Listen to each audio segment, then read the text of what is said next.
Welcome to the Ernie Chambers Show.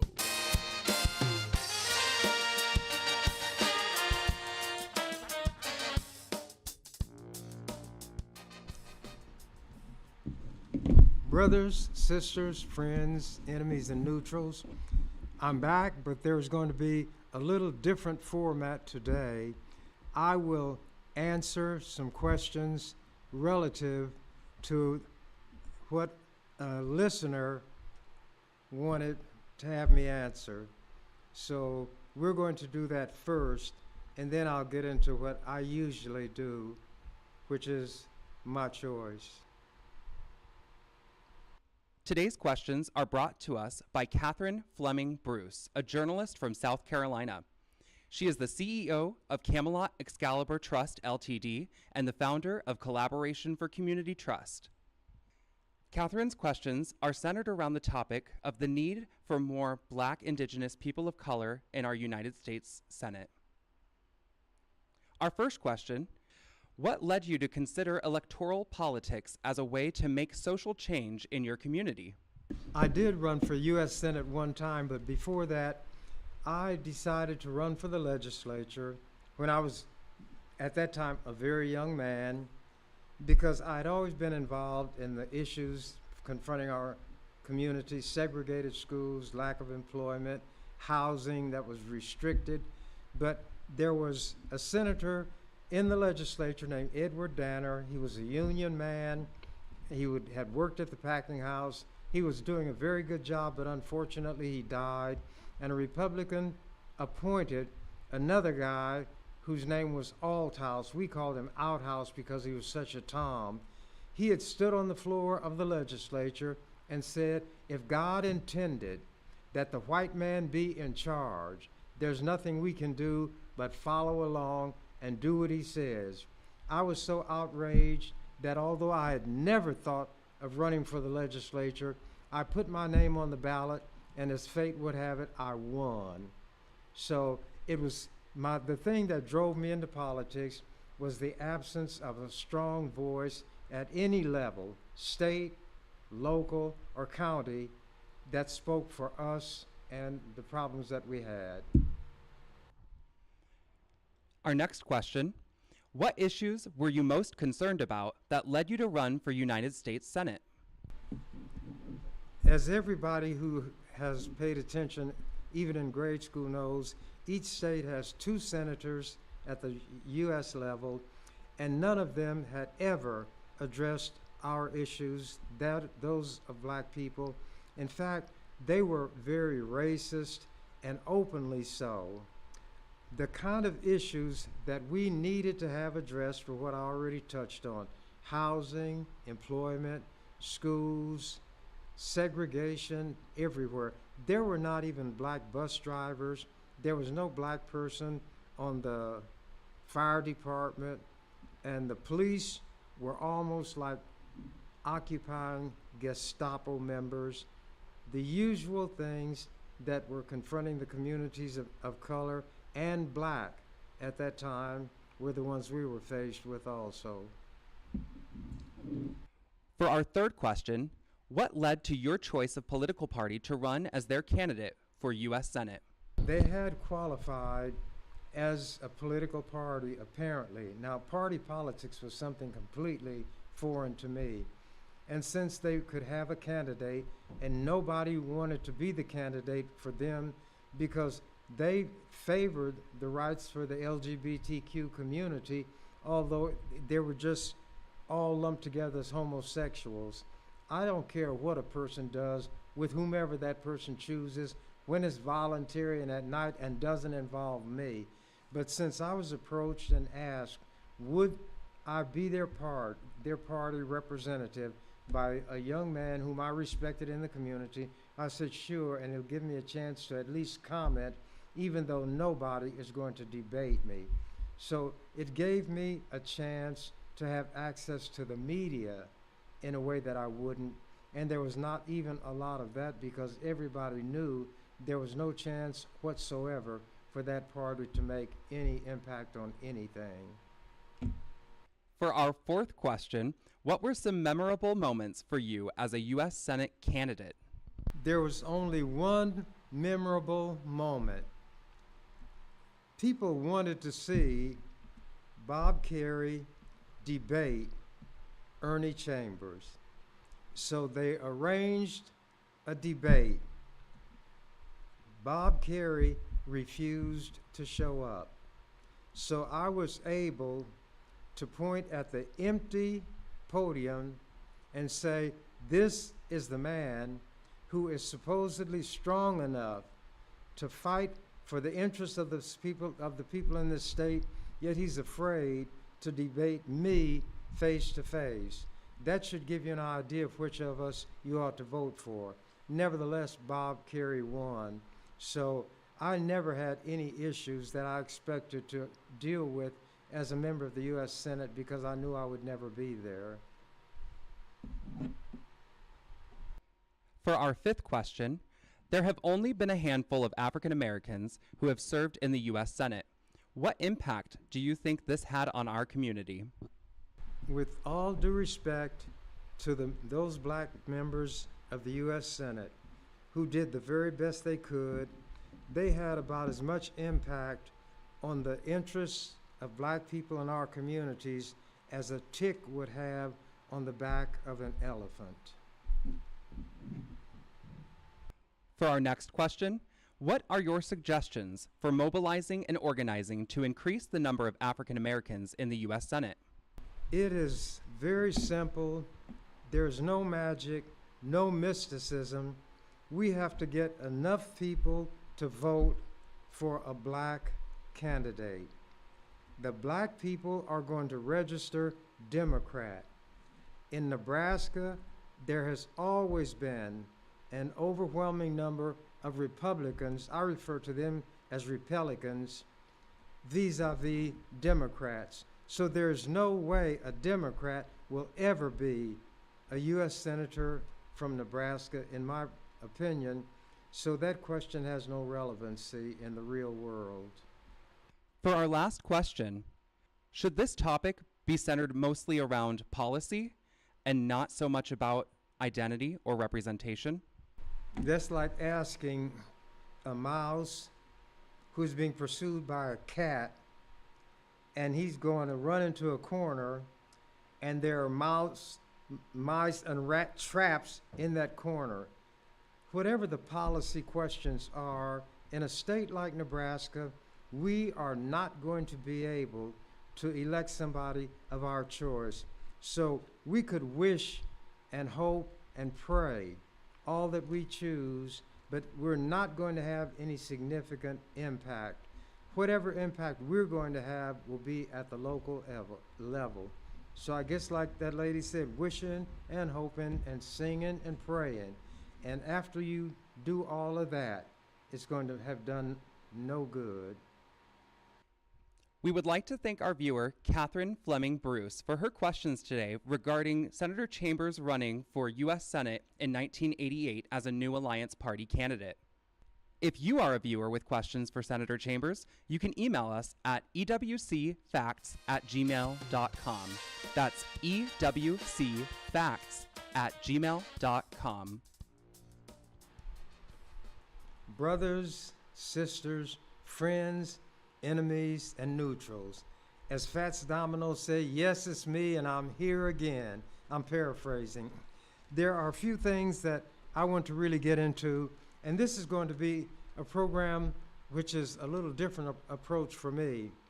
I'm going to talk about some things not necessarily that are current in terms of today, tomorrow, and yesterday, except that I want to touch on the fact, I call it a fact, that Kamala Harris is the next president of the United States. And that woman is qualified more than anybody who has been president during my lifetime. She served as a federal prosecutor. She was the Attorney General of California. And when Trump wanted to make comments about, is she not qualified to do this and she's not qualified to do that, she had made a comment that she knows very well how to deal with convicted felons, which Trump is right now. So he wants to debate. He claims, bring it on, bring it on. And I think he is terrified of that woman. I don't know if a man wears what they call depends, which is heavily padded undergarments, but I think that's what Trump is going to wear to that debate so that what he does in his britches will not show up on camera. Now I'm going to get into what I intend to talk about today, a number of things. This is a letter. It's dated 5 November 1959. That's the way the military writes a date. This is the heading, Company D, 1st Battalion Group, 1st Brigade, RFA Training, in parentheses, Fort Ord, California. Subject, Private Ernest W. Chambers. How many of you all know I was in the Army? It doesn't matter. 2, the commanding officer, Company E, 2nd Battalion, 355th Infantry Regiment.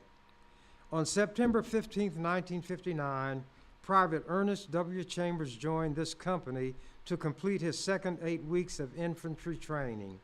From the first day of training, he has proven himself to be an outstanding soldier. This soldier has constantly demonstrated outstanding character. He has demonstrated a willingness to learn and get the job done, which is in keeping with the highest standards of the military service.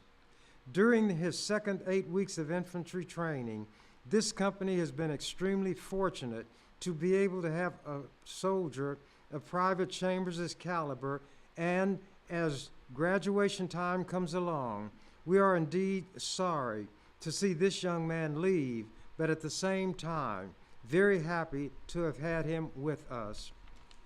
It is a well-known fact in this company that when Private Chambers does something, he gives 100% of his mental and physical energies. This attitude toward military life is indeed most commendable. I highly recommend promotion for this soldier. I would do it myself, but regulations prohibit it. Respectfully yours, Marshall D. Burdick, Captain, Infantry Commanding. That letter was dated November 5th, 1959. This you cannot read, but you can see that it is a formal document. It says, Official Records, Department of Defense, United States of America. Honorable discharge from the Armed Forces of the United States of America. This, they write in cursive, which is very difficult to read. This is to certify that PFC E3 Ernest Chambers Ernest W. BR 1749941 was honorably discharged from the Army of the United States on the 12th day of July, 1963. This certificate is awarded as a testimonial of honest and faithful service. Jack T. Young, Colonel. So I served in the Army. I'm coming home, I did my time. I served honorably. I received a letter of commendation and an honorable discharge. But those are not the kind of things that I mentioned. I did not do anything heroic. I did not shoot at anybody. Nobody shot at me. It was an unpleasant duty that I had to undertake. I wanted to get it out of the way so I wouldn't face the draft while I was in the middle of trying to go to law school. Maybe I wouldn't have been drafted, but at any rate, I wanted to do this. I've never been to another country. The only time I was outside of the physical boundaries of the United States, and I say physical because I did, when I left Fort Ord, we left from Los Angeles, and that airplane had to fly out over the ocean a little ways to make a very wide turn to come back. So the short distance that that airplane flew over the ocean was the only time that I physically was outside the physical boundaries, earth boundaries of the United States. Y'all didn't know I was in the Army, did you? Let me tell you something else I did. I voluntarily carried the flamethrower when we were on these marches, and you do a lot of make-believe. They try to make what you're doing as realistic as possible in terms of what you'll meet. So the flamethrower is a tank filled with jellied gasoline. It weighs about 69 pounds.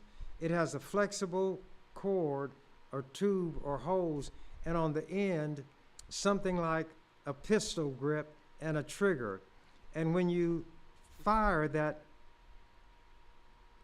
device, you have to put your front foot forward to brace yourself and then lean your whole body forward, because when you pull that trigger and the air forces that jelly gasoline out and you pull another trigger and it ignites the gasoline as it goes, you will be knocked off your feet if you don't brace yourself. Some guys, after being told time and again, the Army never has you do something without drilling it into your head. But some people had heads impervious to reason.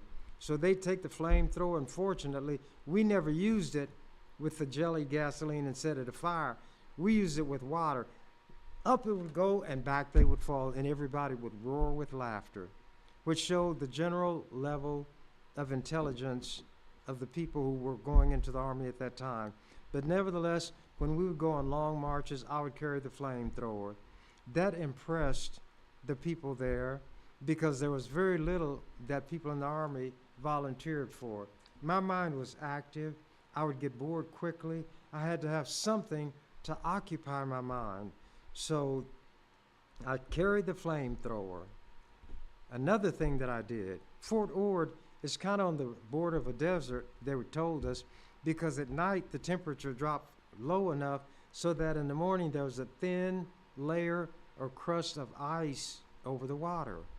But after a few hours, very few, all that melted and it became very hot, very humid, and difficult to endure. They would give us a canteen, we would fill it with water. They had what they call lister bags, very large canvas bags that were suspended, and they had water with some salt in them to replenish the salt you used as you went on those long marches.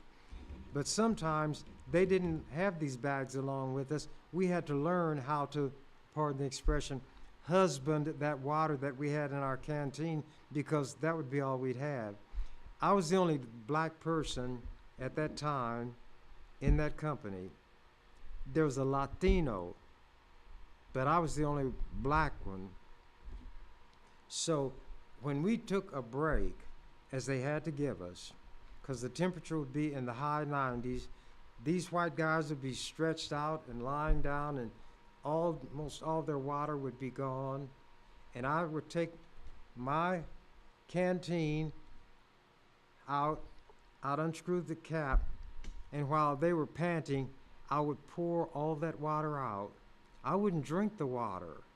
Seriously, I'm not part camel, but I knew how to condition myself for the conditions we were going to confront. They said, Chambers, you're not going to drink that water? I said, what does it look like? Don't do that. I'd like it. I said, do you have a canteen? Yeah. I said, well, put water in your canteen like I put it in mine. But I drank it. I said, that's on you. If you had done as I have done and you had not drunk the water, you would have water to drink now. And I still don't need it, and I poured it out. And that was to let these white guys know, because I weighed about 170 pounds at that time, which was not big compared to the other people there, that they had somebody among them who may not be able to fight his way out of a wet paper bag, but he'd give it a good go. And believe it or not, brothers and sisters, friends, enemies, and neutrals, nobody ever challenged me. Nobody ever, what they called me out of my name. I did everything I was supposed to do. I didn't want any problems. I wanted to get my service done so I could get out of there as quickly as possible. Meaning, no extra time tacked on because I didn't do this or didn't learn that. I even, for a young white guy, wrote a letter to his girlfriend. She had stopped writing to him, and in the barracks, he'd be all whiny. And I said, man, what's the matter with you? He told me about his girlfriend. I said, write her a letter. He said, I did, but it doesn't make any difference. I said, look, I'm going to write a letter, and what you have to do, because I think your girlfriend recognizes your writing, you copy what I wrote and send it to her. He did it. Maybe 2 weeks later, he got a package in the mail. Brownies and an envelope with a heart in it, and they had reconciled. I would help people whenever and wherever I could. Nobody was my enemy just because of what he or she may look like.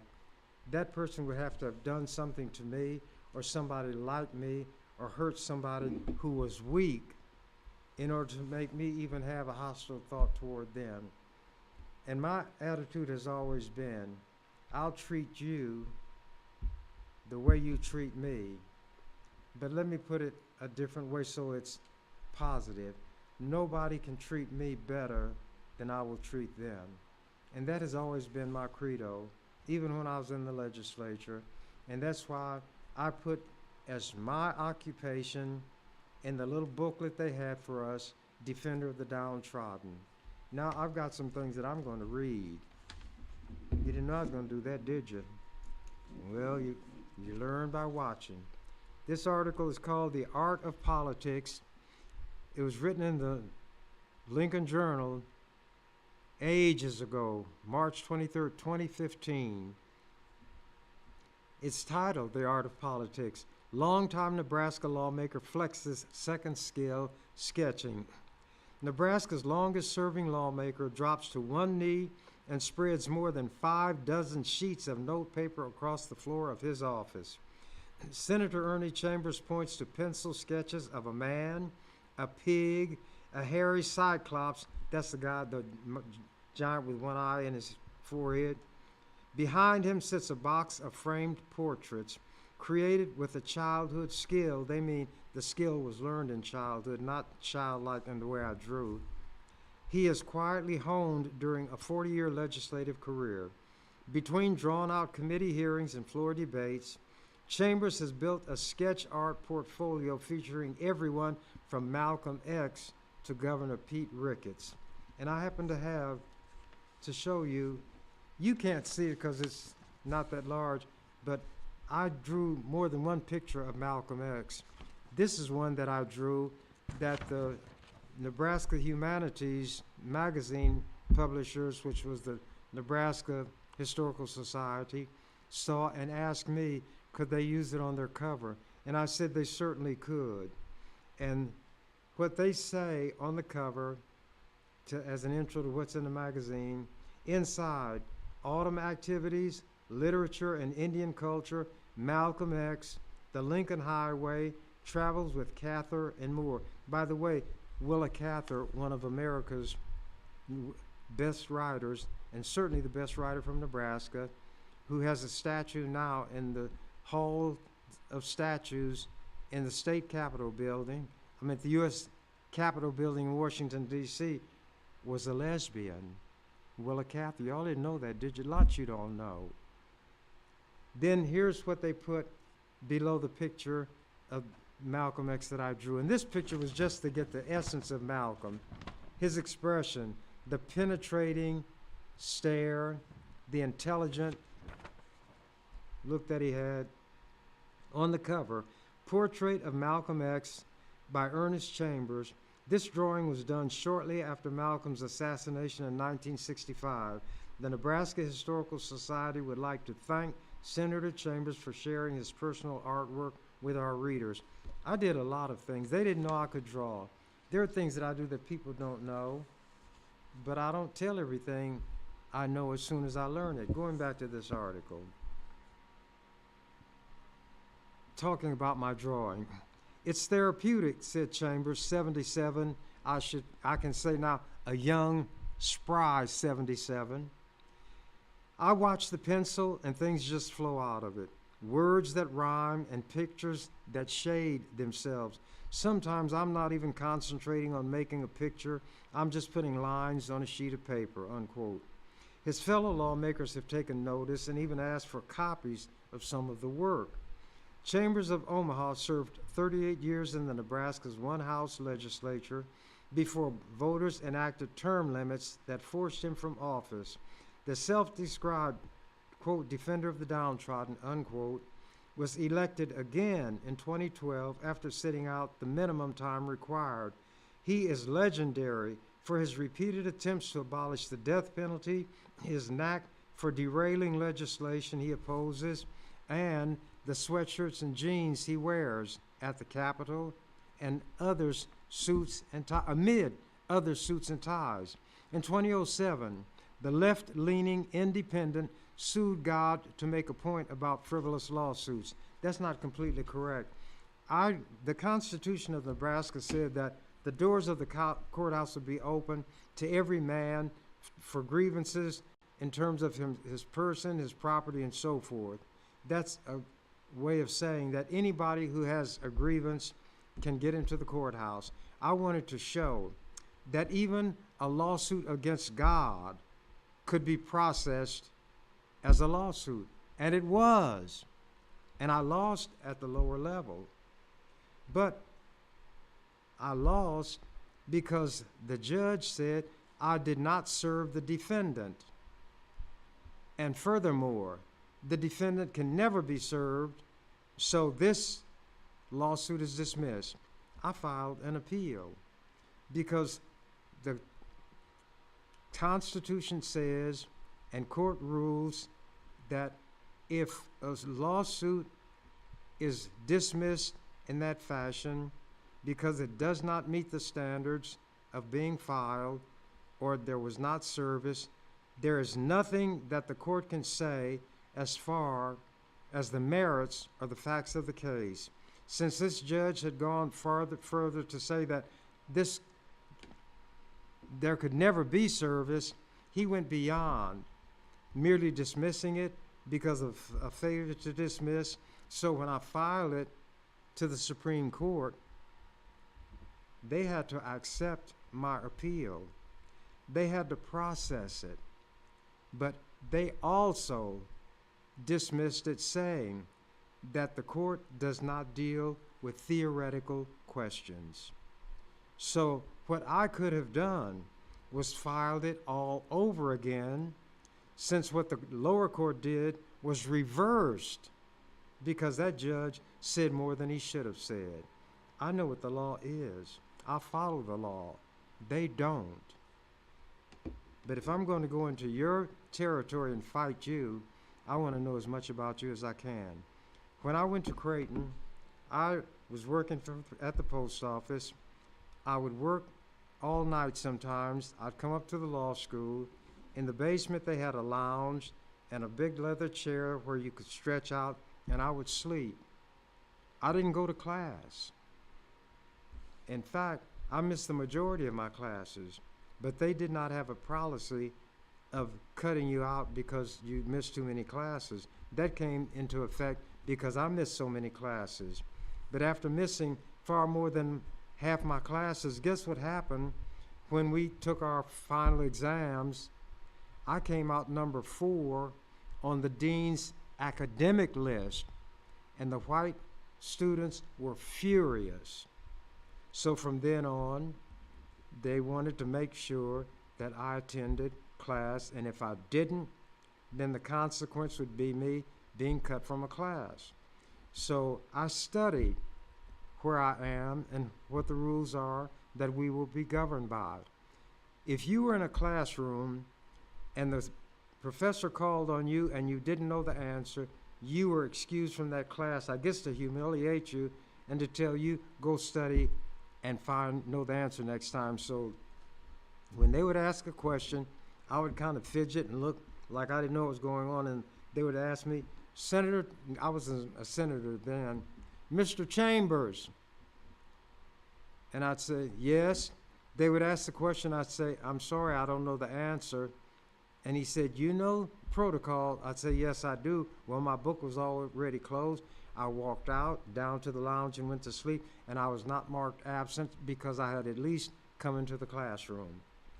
One time we were looking out the window, and I was wearing khakis then, combat boots, and a white t-shirt, and this guy said, why don't you dress more appropriately for law school?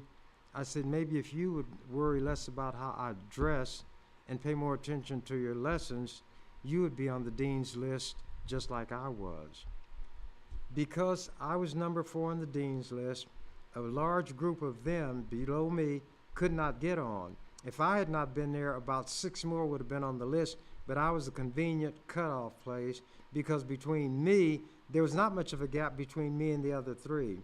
There was a larger gap between me and the ones below me.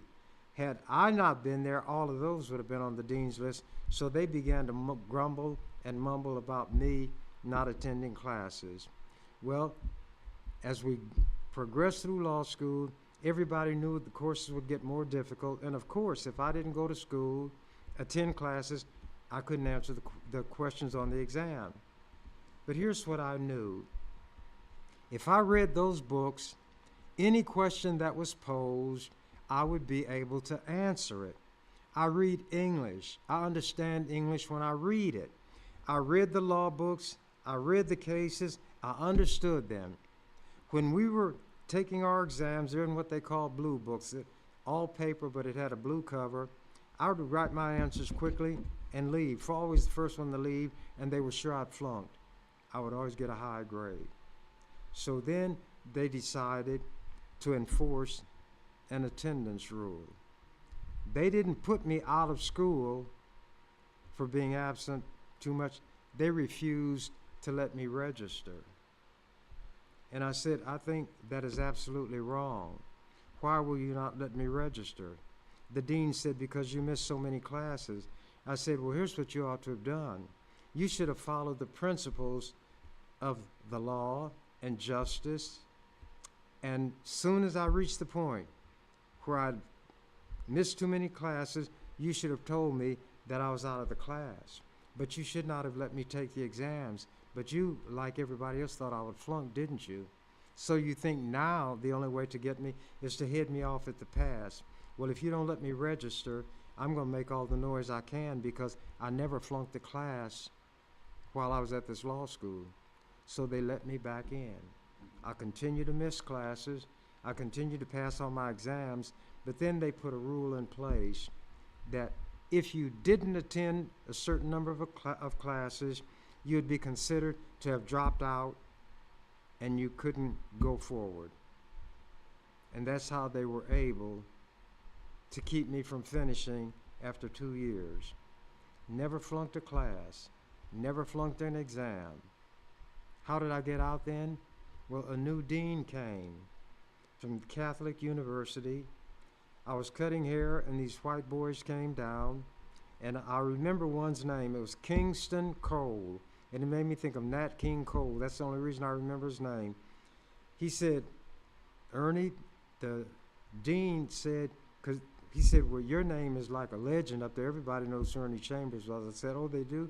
He said, oh, yes. And the dean wanted to know about who this Ernie Chambers was, and he told us that they had a file on you this thick, and there were about 8 inches between the hand at the bottom and the one on top.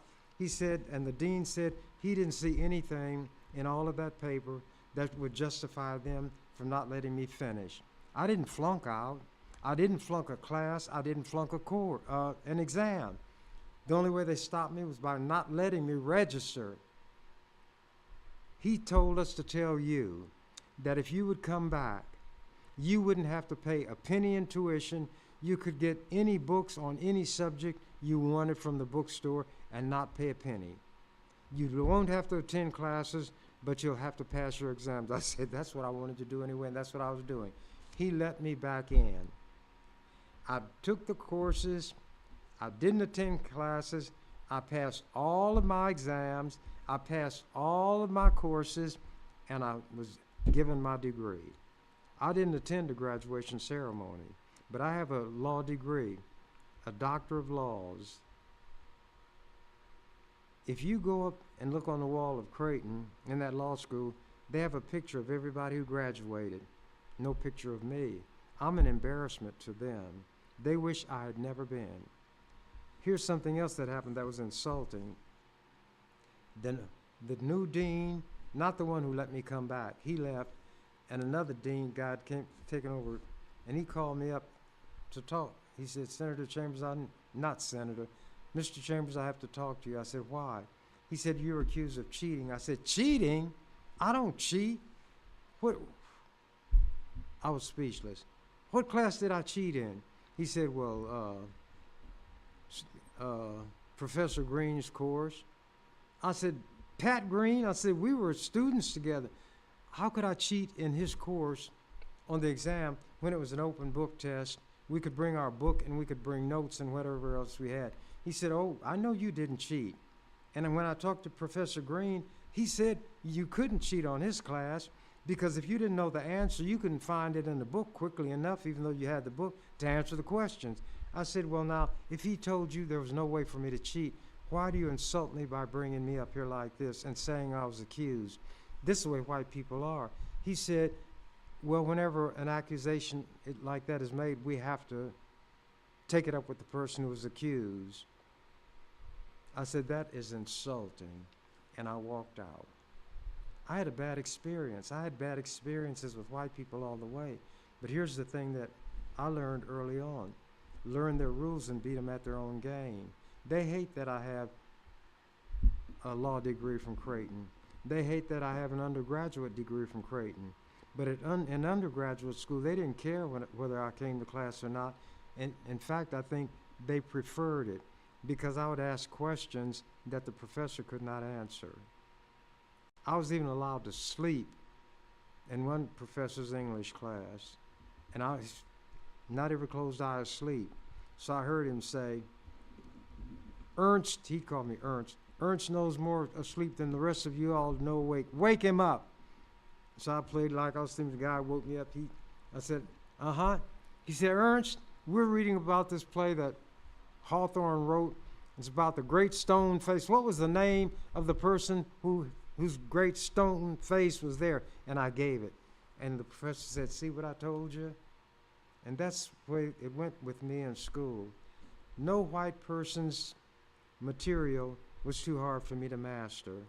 If white kids could learn it, I knew it was duck soup for me. But let me go back to what I was doing. I got distracted.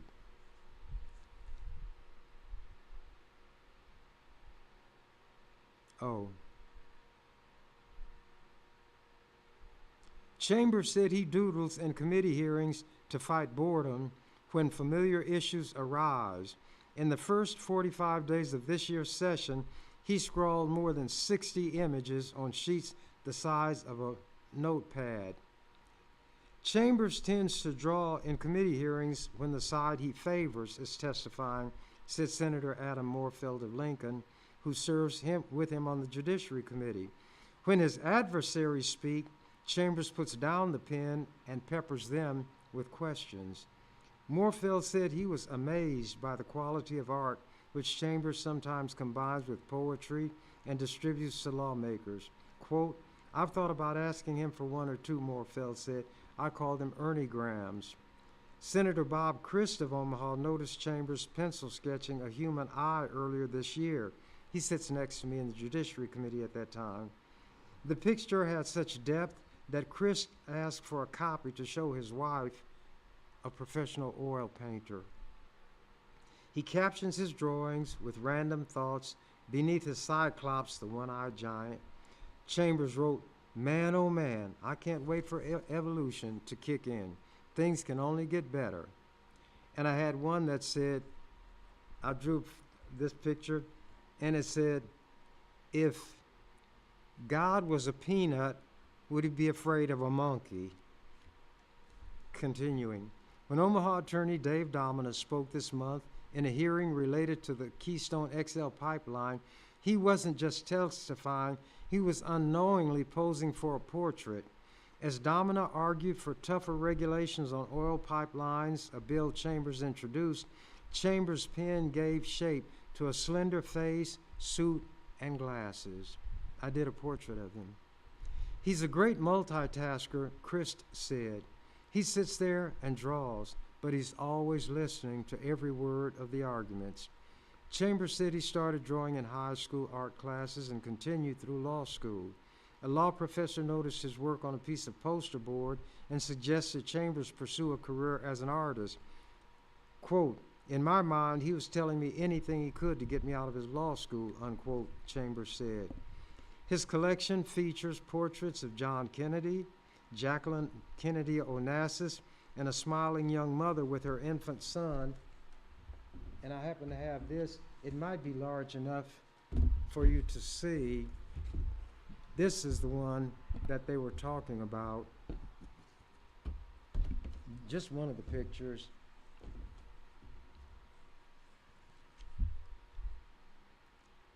His 2001 rendition of Elvis Presley was so detailed that Capitol staffer framed it and hung it in her office. I'm gonna see something.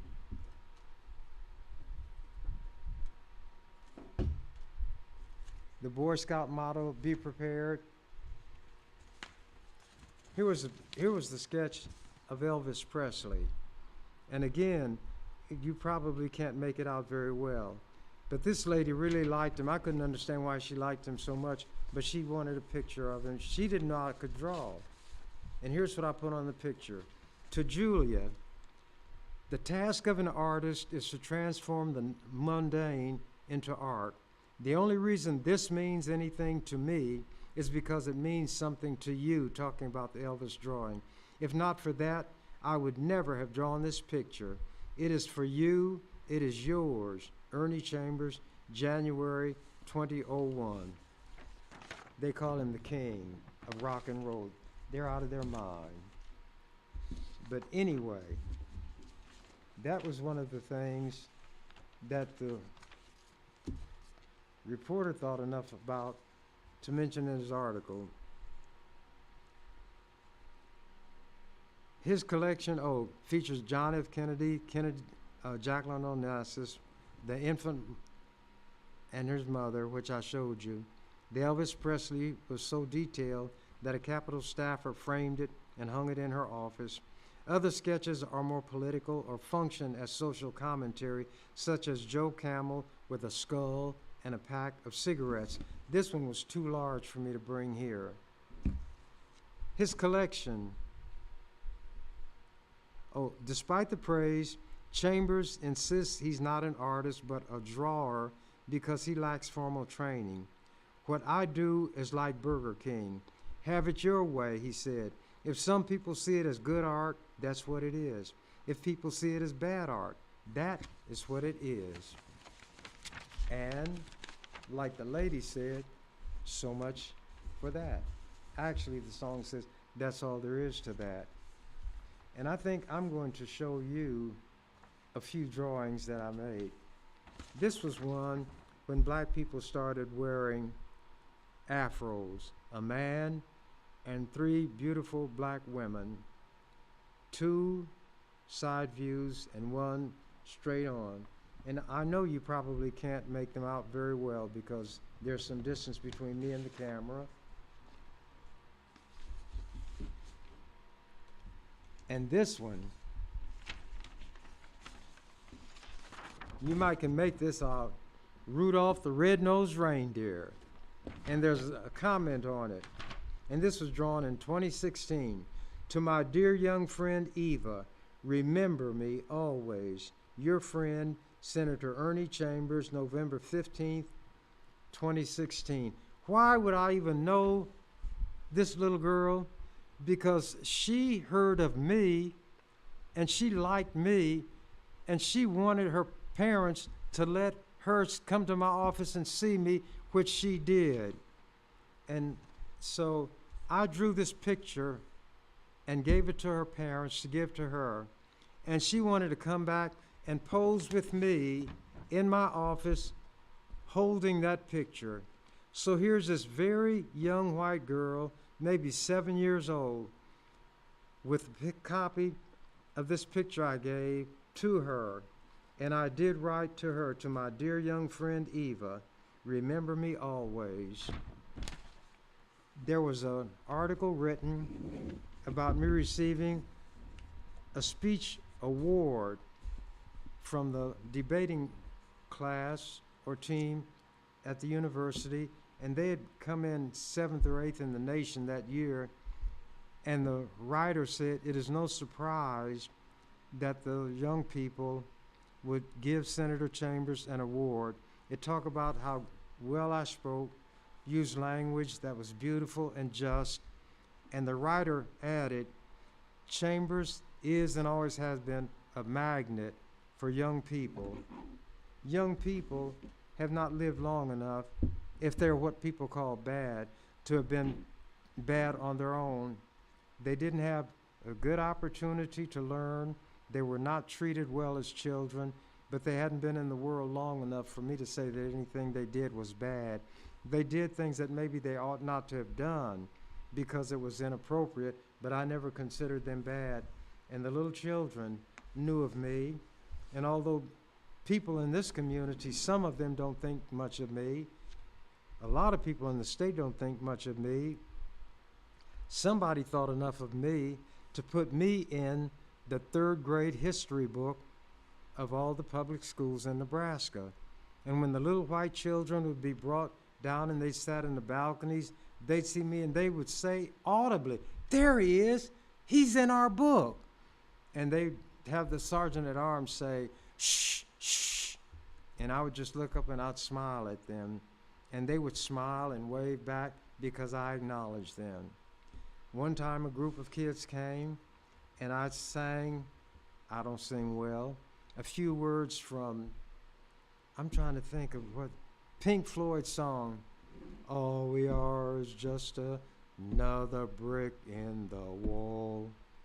But when I started, I said, this is the way children feel about school because the way they're not treated right. We don't need no education. We don't need no thought control. Dark sarcasms in the classroom. Teacher, leave them kids alone. Then there's a little riff by Pink Floyd. And then they say, hey, teacher, leave them kids alone. Then they say, all we are is just another brick in the wall. And those kids heard that, and I got a letter.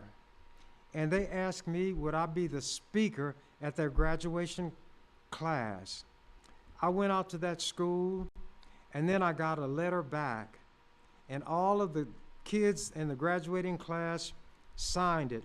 And they said that day in the legislature, when we heard you, we knew you were the one who should be our speaker.